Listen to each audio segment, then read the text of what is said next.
Good morning, all. Good to be with you. Good to see you. Glad we're all enjoying to be together. Thanks for a good start to our day here. And we are continuing our journey through the Bible timeline. This first Sunday of August in 2024.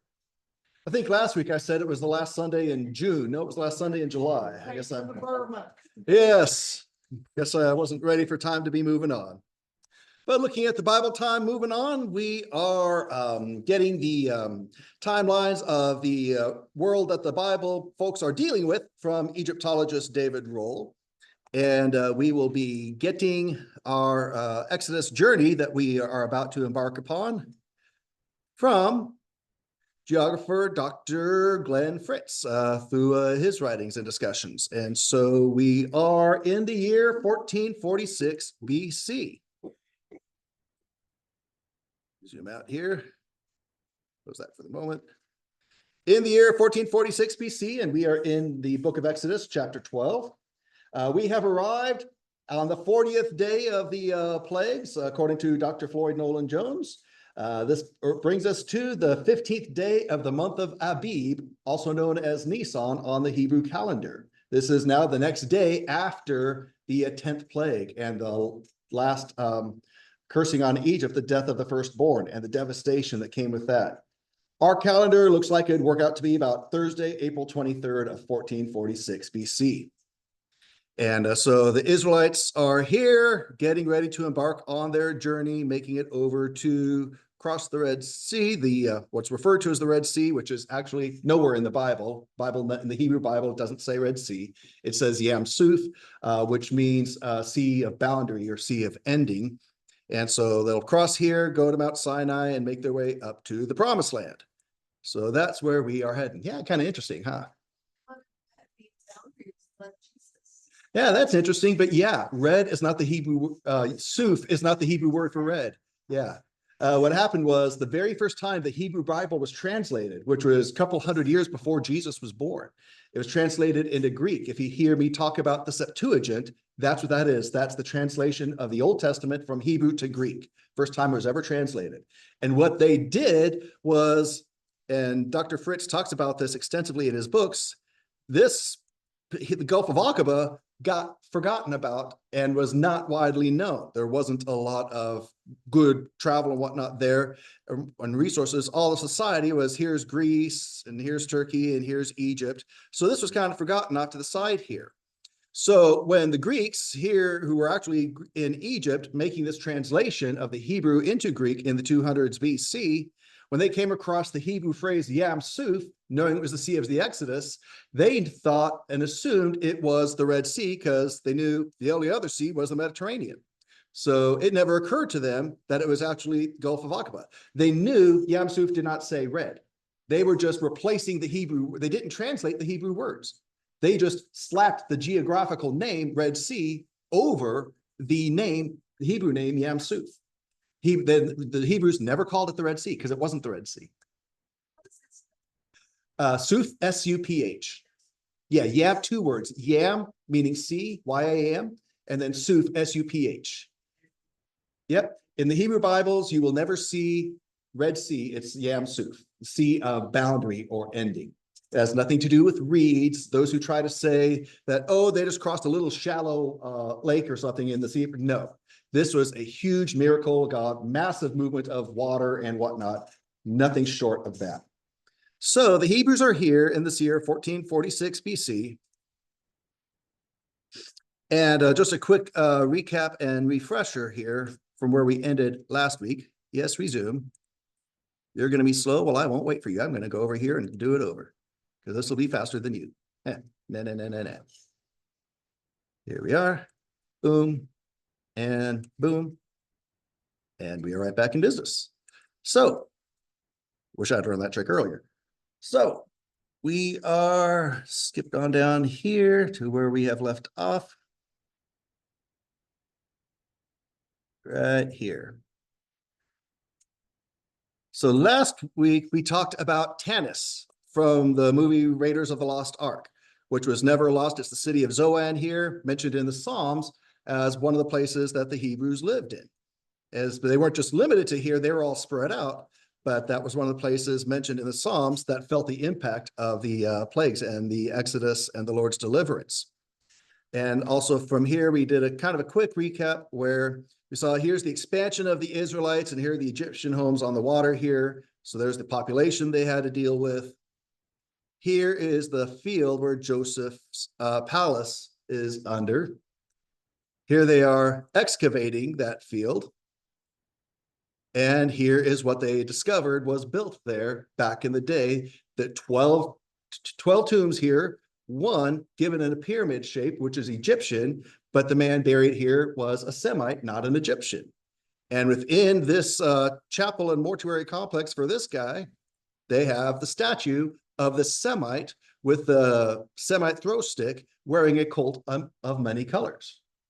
And nothing in Egypt, everything we're seeing here, all these patterns of evidence lining up, like we mentioned last week, all of this lining up in the ground, just like what the Bible says, we see this in the ground at no other place in Egypt and in no other time in Egypt ever. It's only right here and right now that all this lines up and it fits exactly what the Bible says.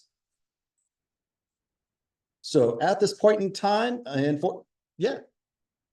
This church against the best. I'm like, what's Joseph's statue? This is a Joseph. We're talking about Joseph here. Oh, okay. Yeah. And so Joseph was honored with an Egyptian tomb for his service to the country. He was given a pyramid, of course, a small one, but he was given an Egyptian pyramid and a statue in honor of him. There's nothing Egyptian about this statue. But so Joseph the Semite is being honored with this Egyptian burial here amongst the 12 brothers in this field here.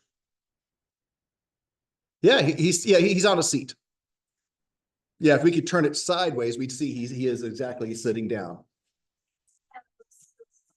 Yeah. They forgot to build the ceiling tall enough, so he's hunched down. No, you're absolutely right. He is seated there. And so I could say, I'm not going to say anything there. And so, hello. I will say hello to Miss Winter and Sister Catherine. And so, by this point in time, 1446 BC, the Israelites have been in Egypt 215 years. As we discussed last week, it's now 430 years since Abraham came into Canaan and Egypt in 1876 BC. It is now 400 years since Abraham's seed Isaac at his 5-year-old weaning was mocked by his brother Ishmael in the land of Canaan. That began the 400 years of mistreatment in a land that is not theirs. And that was 400 years ago. That was 1846 BC, 30 years after Abraham came into Canaan and Egypt. The Israelites have now been enslaved, and then Joseph brought his family into Egypt 215 years ago, 1661 BC.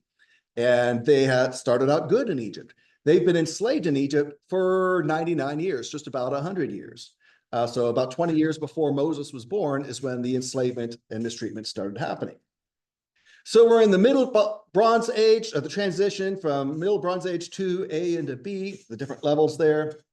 While all this is happening here, China's being led by Emperor Huairen of their Shang dynasty, their second dynasty after their Xia dynasty. Here in Egypt, the pharaoh we're dealing with is Pharaoh Dudimose II of Egypt's 13th dynasty during their second intermediate period. This is after the high point of the Middle Kingdom. The Old Kingdom with the pyramids was hundreds of years ago, before Abraham even. We're in this Middle Kingdom now, Joseph was the Middle Kingdom, going into the end of the 12th dynasty here. And with his pharaoh, Amenemhat III and whatnot, pharaoh who had the dreams. So we're in a lower point in this intermediate period. Later on will be the New Kingdom, another high point for Egypt that will have King Tut and Ramses the Great and all that stuff to come. Right now, we're in between in that second intermediate period. Over in the Bible lands, Babylon is being led by Amidatana, who is the great-grandson of the famous Hammurabi, who had the law code. In the line of Christ at this point in time, I put Aminadab at about 98 years old, his son Nahshon about 39 years old, and he will be the one to lead the people out. So all of that brings us to where we have left off. Let's go to Exodus chapter 12, verse 37. So now we're going to go from what will later be called Ramses, once there is a Ramses to name it after. The first stopping point we're told about is Succoth, and we're going to talk about that. So Exodus chapter 12, let's take a look at verse 37. Exodus 12:37, now the sons of Israel journeyed from Ramses to Succoth, about 600,000 men on foot, aside from children. We're also told in Exodus 13:19, and Moses took the bones of Joseph with him, for he had made the sons of Israel solemnly swear, saying, God will certainly take care of you, and you shall carry my bones from here with you. And lastly, to round things off, we have the journal diary in Numbers chapter 33, where we're told at this point, after everything else that has happened, next step in Numbers 33, verse 5, then the sons of Israel journeyed from Ramses and camped in Succoth. So that's what we're going to be talking about here. So this is going to be referencing Dr. Glenn Fritz on the journey here. So we're told 600,000 men. Let's talk about this. The projected size of the Exodus multitude makes this journey truly momentous. Upon leaving Egypt, it's described as 600,000 on foot that were men besides children. In addition to the mixed multitude we're told about, many flocks and herds. The second year census at Mount Sinai gives us verification of this. All the numbered men of the sons of Israel from 20 years old and upward, whoever was able to go to war in Israel, even all the numbered men were 603,550. That's Numbers chapter 1. The census in the 40th year was similar, 601,730. That's Numbers 26. So if we assume equal number of women, plus elderly and children, some commentators have estimated a throng of 1.5 to 2.5 million. The size of this population is illustrated by Moses's rhetorical statement that all their flocks and herds would not feed the 600,000 Hebrew footmen for a month. He said that in Numbers 11. This multitude was also able to absorb massive spoils after their battle in Moab with the Midianites. 670,000 sheep were added, 72,000 beef cattle, 61,000 asses, 32,000 virgin females. That's from Numbers 31. So we're talking a big group here. Any reactions or thoughts or questions on that point? This is significant. Some try to minimize and say that word for thousands really just means chiefs. No, we see lots of confirmation in the Bible that we're talking about 600,000 men. And when they gave a monetary tribute, that monetary tribute equaled the 600,000 as well, not chiefs of 6,000. So let's talk about the time here. Let me get another shot here. Let's see. Let's go to, that's a good one. Stop there. Let's zoom out here. So here's the journey, the leg of the journey we're talking about here for starting off.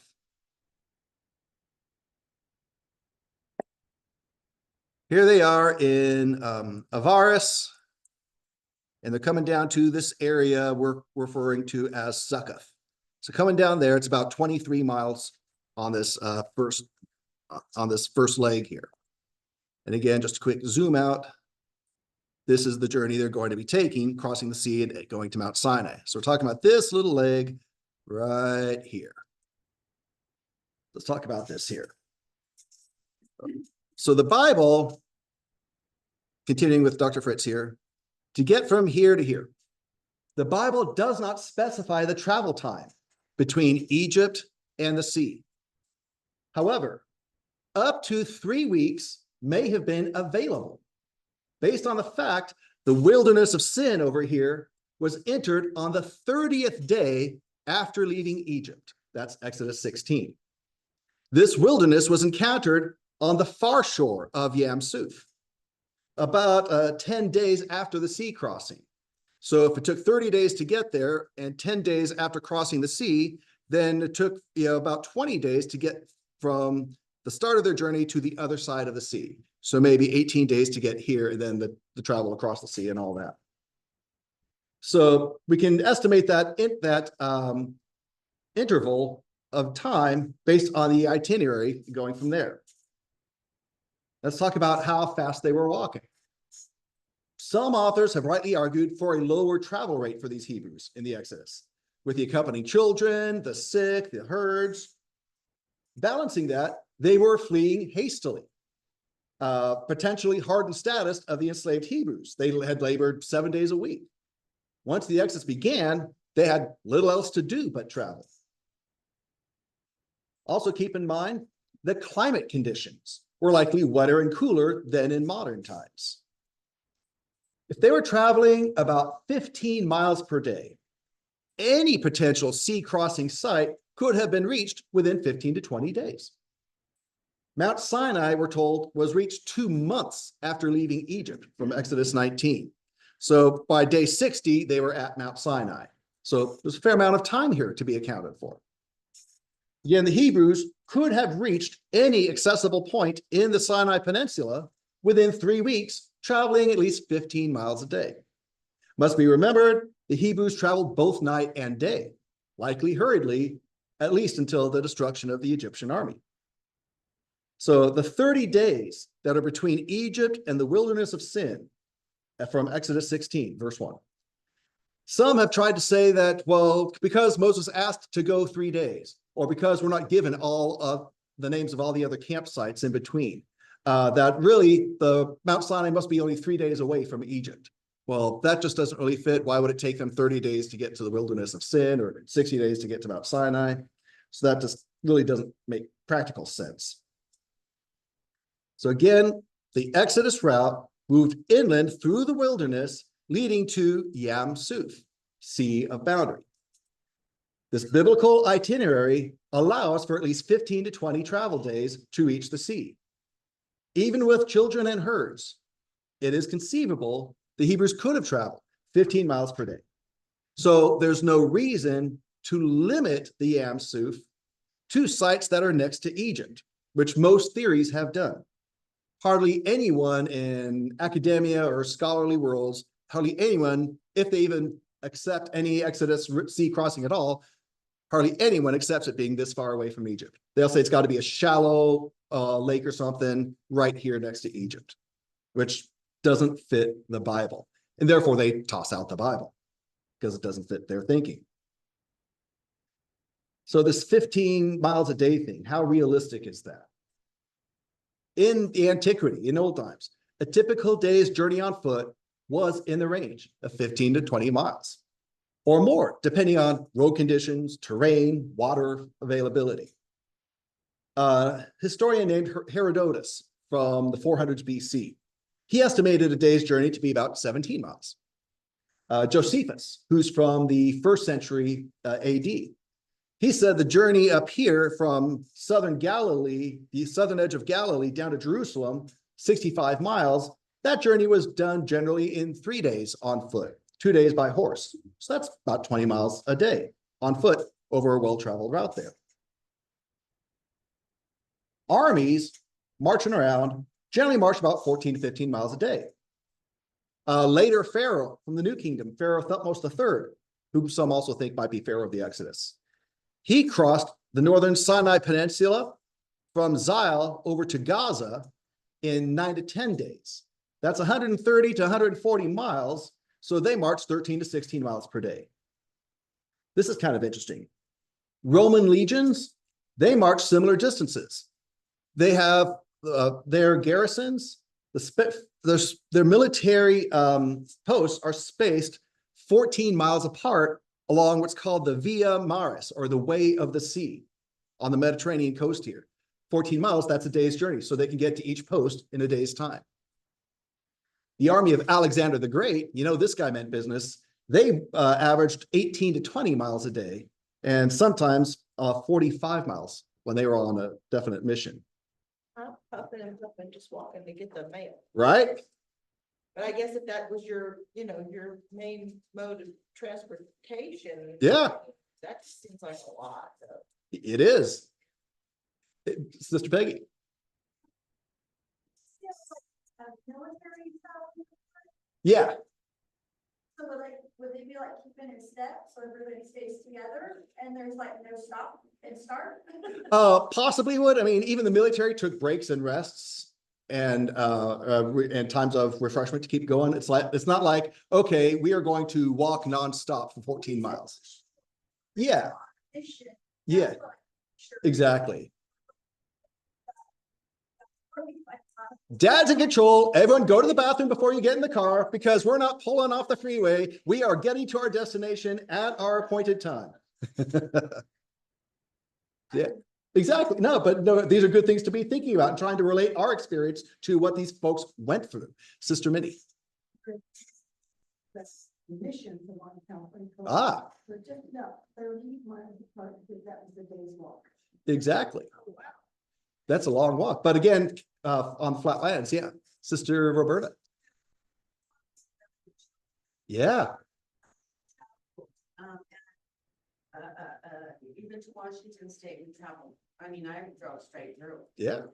Well, when we went, it almost took us like almost a day and a half, because my niece was pregnant Mm-hmm. and the stops and more kids. But you were in a car, right? And we were in a car, but what I'm saying is we Yeah. still had to make concession for the one. Yes. Exactly. And it was so, considering that there was limited children, you didn't know how many were pregnant. Right. You didn't know how many had toddlers, babies. Right. Whole things. And you can imagine the sick and the elderly and the weak and the little ones were thrown up in the wagons while they, were marching on foot and walking along too. By comparison, chariots could cover 25 to 30 miles in a day, up to 40 to 45 miles if speed was necessary. Travel by camel or donkey averaged 16 to 23 miles a day. Keeping in mind, they were fleeing with great purpose. And again, the Bible gives no indication of the time required to reach Yam Suf here, Boundary Sea. So in reality, the 2 months required to reach Mount Sinai increases the likelihood that Yam Suf, Boundary Sea, and Mount Sinai are both further from Egypt than has been traditionally assumed. Why would it take 2 months if it's just right there? So kind of wrapping this up, yeah, go ahead, please. No worries. Was it seawater or was it, what am I trying to say? No, now? it's water. Yeah, Salt or fresh? Yeah, we talked about that with crocodigators in the Nile and all that stuff. But over here, we see here the Red Sea goes out to the ocean. And so this is actually salt water here. Yeah. Actually, along the way, we're going to talk about that on the journey. Here's what is actually now the Red Sea, what this is referred to as. Here's the Gulf of Suez, and there's the modern Suez Canal. And this is the Gulf of Aqaba that we are recognizing as the Yam Suf, the Boundary Sea. Because there's actually the boundary of if you draw a diagonal from here down to there, that's the boundary of the territory of Israel that God gave. So that's why it's called the Boundary Sea. It's talked about Solomon and his ships at Ezion Geber and whatnot over here, and it mentions on the shore of the Boundary Sea, Yam Suf. So why would Solomon be having stuff over here at the Yam Suf if the Yam Suf is over there? So that also shows. All the geographical references to Yam Suf put it here. And so, yeah, this is a salt water coming off the Red Sea, coming off the ocean. Yeah, you betcha. Good stuff. So again, the Bible does not give the travel time to reach the sea. We only know that the wilderness of Sin, about 10 days out from crossing the sea, was reached in 1 month. So based on historical records, it's reasonable to assume the Hebrews could have traveled at least 15 miles per day, especially where haste was a factor. It's also likely favorable environmental conditions facilitated the movement. A gentleman named Robertson in 1936 made this observation, and we're going to talk about the water availability on the route too. The exodus was conducted over well-watered pasture country, or it never occurred. And we're going to talk about the Lord's provision of the water during this. So now let's go back to David Roll for a moment here. Ramses, which was what it was later called, and the city that was built on top, Ramses is the archaeological site right here, which stretches out over the territory. So let me actually zoom in so we can see what he's talking about. So here we are. This is the not fertile Nile Delta, all this lush green. We're talking about the journey from Avaris to this area, Succoth here. There's Zoan. So let's zoom in. And it's catching up there. So Ramses here, archaeological site, stretches over the territory north of the modern town of Phakas, ancient Phakusa, Pa-Gesem, or Kesem, equivalent to the Hebrew Goshen. That's not an Egyptian word, but it was given the name, and that's a Hebrew name. Like Gesem sounded like Goshen, which is what it's called in the Bible, the land of Goshen. And so Succoth down here is Egyptian town of Jeku in the Wadi Tumalat area, site of the excavation mound Tel El Mashkuta, 23 miles over from Avaris. By the way, the word Succoth means booths, just like the Feast of Booths or Feast of Tabernacles.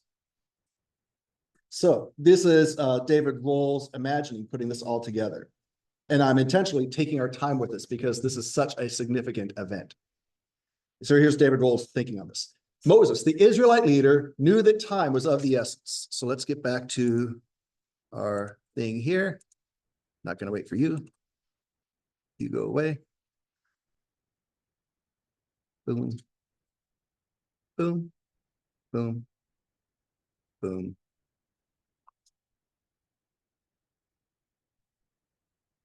Again, so Joseph's palace field.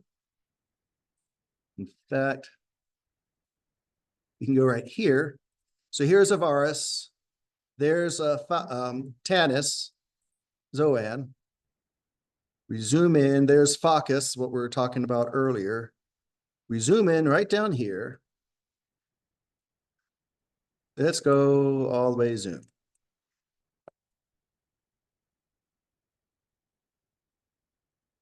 While I'm not a big fan of Google and technology as far as Spidey McSpy and all that stuff, I appreciate us being able to use Google Earth as a drone here and fly over. So here is that area where the Israelites were that's now being excavated. Over here is the field that we're talking about where Joseph's palace was. This is that field right there. So let's take a look here, see what David Roll is going to be talking about here. So that's that same field. Again, there it is being excavated. This is the layout of the tombs they discovered, the 12 tombs, including one special for an Egyptian honor for a Semite wearing his multicolored coat. So clearly honoring Joseph here, buried amongst his brothers. So Moses again knew the time was of the essence. It would not be long before Egypt's terror turned into rage and revenge. Remembering Joseph's dying words, he gave orders for the mummified body of the patriarch to be removed from his tomb in the overgrown gardens of the old ruined palace, now that they've been enslaved. A team of Israelite men began to dig behind the colossal cult statue of their ancestor until a tunnel right there had been cut into the underground burial chamber, accessed for the first time in 145 years. Joseph's mummiform coffin was carefully removed, all his grave goods collected together for transportation to the patriarch's new burial place in the Promised Land, now in the city of Shechem, modern Nablus. Nothing was left in the chamber. However, the great limestone cult statue was simply too heavy to take with him and had to be left guarding the now empty tomb. In fulfillment of his dying wish, Joseph, the leader who brought the Israelites into Egypt, joined Moses, Israel's new Messiah, Hebrew Messiah, on the long journey to their ancestral homeland. So Joseph brought the people in, and now he's with Moses as the people are being brought out. We talked about the events of the Exodus and the natural cataclysms accompanying God's plagues. Jewish historian Artapanus tells us, on the night before the Exodus, Egypt was struck by a terrible hailstorm and violent earthquake. We mentioned the tsunami coming off of the island of Crete and hitting the eastern shore of Egypt there. Here's a quote from Artapanus. But as the king, Pharaoh, still persisted in his folly, Moses caused hail and earthquakes by night. So those who fled from the earthquakes were killed by hail. Those who sought shelter from the hail were destroyed by the earthquakes. At the time, the houses fell in and most of the temples. So this was just damage and destruction all around for Egypt at this moment in time with the Exodus. And we see the evidence. So in Avaris, Pharaoh, Dudamos, had regained his stubborn heart, mounted his chariot, drove out into the city to survey the destruction. Just kind of imagining this. All around him, he witnessed mobs of vigilantes roaming the streets, searching for ways to vent their anger on the abandoned homes of the former slaves.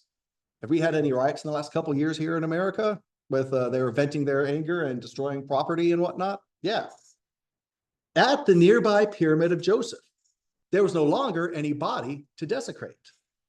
But the magnificent cult statue, adorned in its painted coat of many colors, was savagely attacked with copper axes.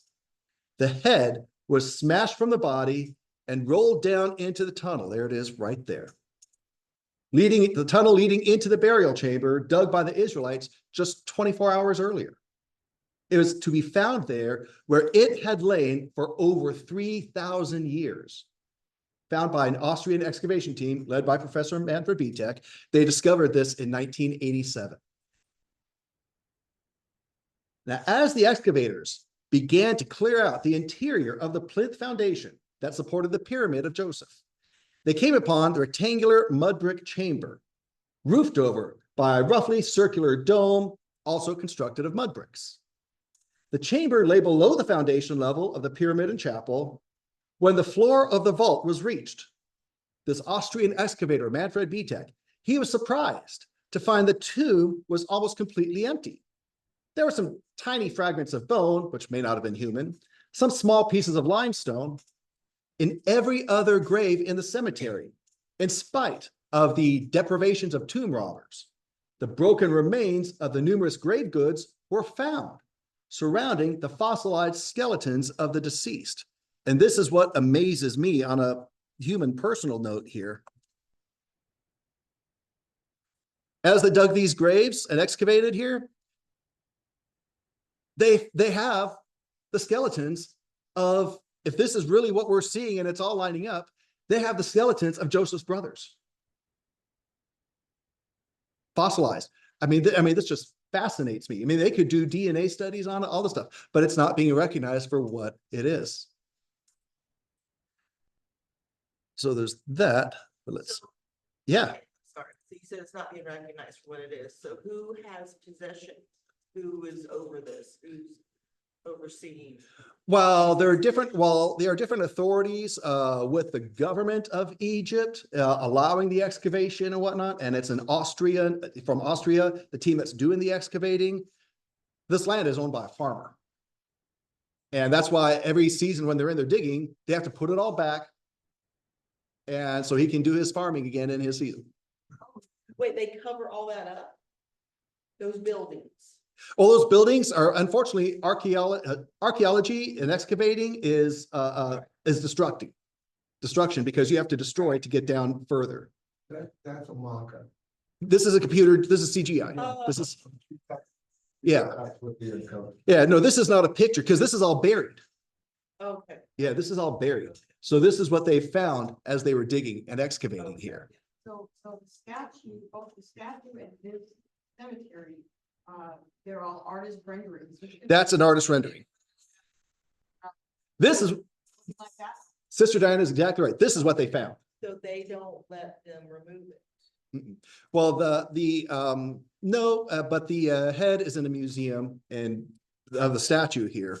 But yeah, and so just amazing to me how significant this is, and diametrically opposed to that, how much this significance is not being recognized when it all fits. And now, and it's one of those things where, as I say, be an open-minded skeptic. But for me personally speaking, how much does it take? And especially when there's nothing like this anywhere at any time. This is all unique, and it's all right here, right as the Bible says. Hey, Bingo. The Bible was right, which Egyptologist agnostic David Roll has no problem doing. Now, he can't be on board with the supernatural miracles and the age of the patriarchs and all that stuff, but he clearly sees what he sees here and says, there it is. Yeah, but just buy the farmland. People in the farmland. Eminent domain. Right. So we're gonna leave off here. It's interesting to me because they have no trouble. Historians have no trouble going back and looking at history, re-looking at history, reimagining history. Right, You know, to fit certain points of view, right. but when it's something that's in the dirt, you know, concrete, you know, literally in the dirt, that seems to be something that's, you know, controversial. Right. Brother Peter. I hear a lot of people find that they have to stop what they're doing so they can figure it out. Oh, Work it out. But I hear for dinosaur bones, oh, yes. Mammoth, they stopped the project from building the bridge, I guess, until they figured they got it and then they built the bridge. But with this right here, the farmer, did he hit something that thought something was there, or they just figured they mapped everything and they went there? The second part, they were, this wasn't discovered by accident by locals or when they were trying to do a regular construction project and all of a sudden uncovered skeletons or whatever. No, this was an intentional excavation, knowing that this was the place, you know, in Goshen. If there were Israelites, this is where they would be. This is where Egypt had their summer residence for the pharaohs. They had to get On the, permission. yeah, they got permissions and all that stuff. And so, but this was, you know, they knew the place they were going to, and they were in the right place. It's just their opinion of what they were expecting at what time frame was the issue. Remember, again, we're talking about the different layers or strata as you go down, and as you go down, you're further back in time. And so they went past the later Hyksos, and we'll talk about them when we get there, past the 14th dynasty into the 13th dynasty, and now into the 12th. And that's when they see here, this stuff, Joseph was from the 12th dynasty, the Exodus is from the 13th dynasty. Yeah. They how far down they had to dig?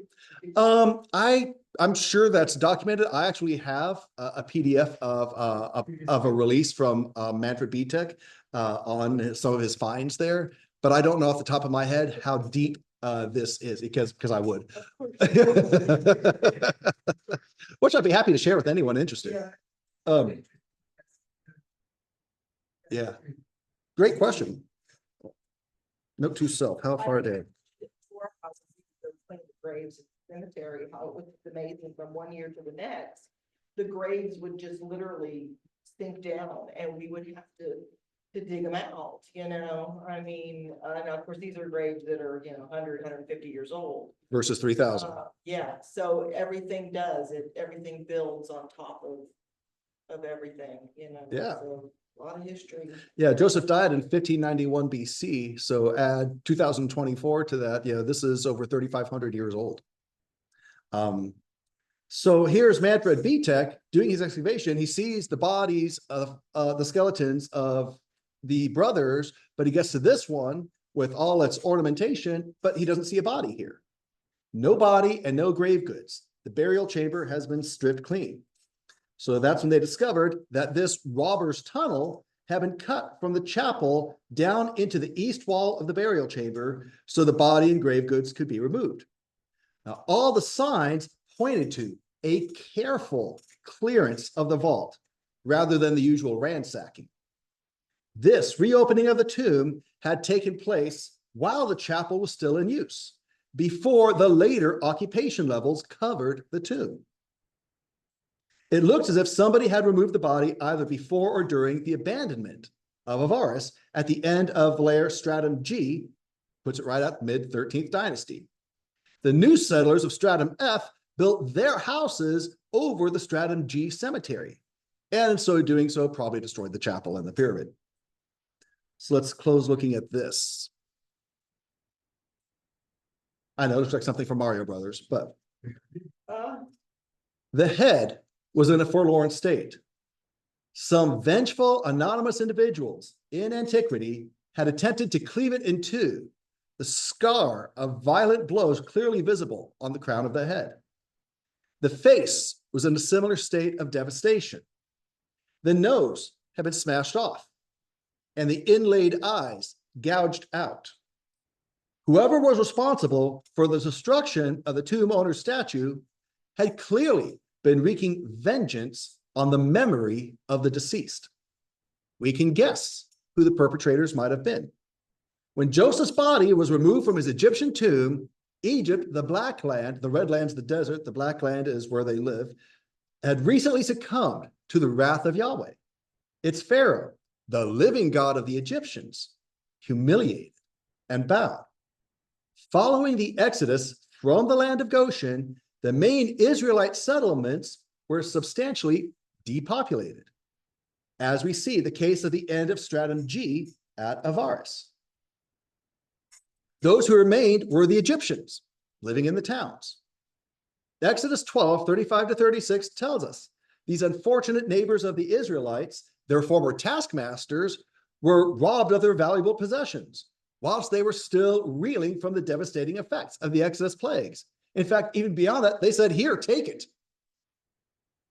It is not hard to imagine the men of the town later descending upon the tomb of Joseph to vent their wrath upon the well-known cult statue of Israel's progenitor here. And so the chapel was attached to the superstructure, which was a mud brick pyramid. And so either that was smashed by those doing this or just destroyed when it was rebuilt upon by later generation. So what's interesting about this, close with this thought here, with this destruction here and venting their rage here.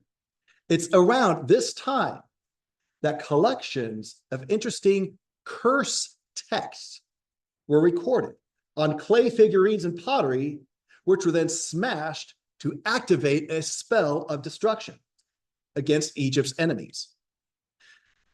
Yeah, two main series of these execration texts, that's what they're called. Names of cities or rulers would be written on pottery or some other form of ceramic, which could be smashed in order to destroy Egypt's enemies, somewhat akin to a voodoo wax doll. So we found these. The second group of these, we can tell belong to this time frame, the 13th dynasty. Earlier ones, first they were dated to the 11th dynasty, but others showed by the spelling and the writing of the word and all that stuff. Fancy word orthography, the study of that. And when Egyptians take hieroglyphs and they try to write them, it's called hieratic writing. And so they recognized by this, analyzing that, it couldn't be earlier than the 12th dynasty and likely here in this 13th dynasty. They've got some of these writings in Brussels and other places. When we read the names of the towns written and the people here, when we understand this with David Wohl's New Chronology Timeline, two of those entries are intriguing. The first is the name Jacob, which is the biblical name Jacob, the head of the Israelites who came in 1661 BC, father of Joseph, former head of the Hebrew tribe of Abraham. The second, amazingly enough, is the non-Egyptian name of Joseph himself. Both names are associated with towns, later named for them in Canaan. And that happens a lot, of course. So we see Ishpi for Yasef, for Joseph, Yusef. And so we see this identification here, and all of this seems to fit and make sense. So not only was Joseph's statue destroyed at this time, but we've got these execration texts where we find, as we put these pottery shambles together, that the Egyptians were doing this. They were writing names like Jacob and Joseph on these things and smashing them to do something like a voodoo curse on the Israelites in the Egyptian religion and practice there at this time. Yeah, so they were a little angry. They were a little hot here. So when we see that Ishpi, when Pharaoh gave Joseph the name Zaphenath Ishpaneah, it could be actually saying Joseph is the one who lives, actually mentioning him specifically by name in the Egyptian there. So that's pretty cool. So we've seen over this whole area, and that they're still excavating several major occupation levels during the period that indicated there was a long time interval between the arrival and departure of these foreigners. 215 years, it turns out, from when Jacob came and Moses left. So here we are, 15th day of Abib, also known as Nisan, the lunar month, March-April timeframe, put about April 23rd, 1446 BC. Here we are, the Hebrew war. Now they're an army leaders setting out, the families and children, mixed multitude, going out with Moses, heading southeast across the barren wastes of the wilderness towards Succoth. And that's where we are going to be picking up next week. So with that, any final thoughts, reactions, comments, questions on what we have looked at this morning? Yeah, Sister Diana. What saved that head from being close cut into, is that big ugly hairdo. So solid that they couldn't cut it. That's Yes. funny. This is somewhat like those beehive hairdos that took how much Aquanet hairspray and all that stuff. Yeah, and this was not an Egyptian hairstyle. And etc. But yet he was clean shaven, like the Egyptians. So yeah, fascinating stuff. So cool. Well, I enjoyed the discussion, interaction. Yeah, Peter. Did it have detail like the mouth too, or did you get 2 years? And that's the way they think it used to look like. Yep. This is a computer recreation based on all the evidence with it. We still see some of the paint on the shoulder of the multicolor coat and the throw stick and all that, which is not Egyptian. They didn't put that in the museum? Did they put that? They couldn't because that's kind of what's left. A lot of it's just broken in shambles and pieces. Picture of statue, it doesn't exist. It's in pieces. And so we found some of the pieces here, including the head. Yeah. So it got destroyed. So yeah, good stuff. I really enjoyed the interaction, and we'll go ahead and stop the share here and stop our recording and get ready to go before the Lord in